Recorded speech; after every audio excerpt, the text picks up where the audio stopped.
सन्ना ना नन्ना हो ललना, सन्ना ना नन्ना हो ललना, सन्ना ना नन्ना हो ललना, सन्ना ना नन्ना हो ललना, सन्ना हो नन्ना मोरी ललना, सन्ना हो नन्ना मोरी ललना, सन्ना नन्ना हो नन्ना मोरी ललना, सन्ना नन्ना हो नन्ना मोरी ललना, सन्ना ना नन्ना हो नन्ना मोरी ललना।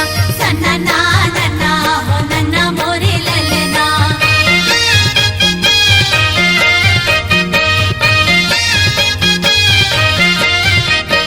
पहिली सुमरनी मोर गुरु घासीदासला, बाबा घासीदासला मोर गुरु घासीदासला, गिरधपुरी मा जन्म धरे ललना, सत्य के पुजारी अमर होगे नाम गा।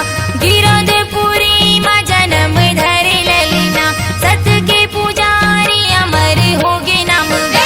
सन्ना हो नन्ना मोरी ललना, सन्ना हो नन्ना मोरी ललना।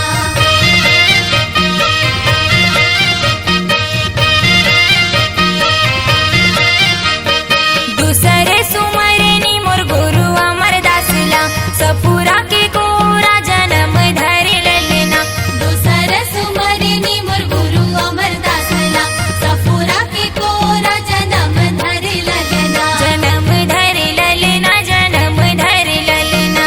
जन्म धरे ललना, जन्म धरे ललना। सत्य नाम बानी सुनाई हवे जग में, सन्ना हो नन्ना मोरी ललना, सन्ना हो नन्ना मोरी ललना।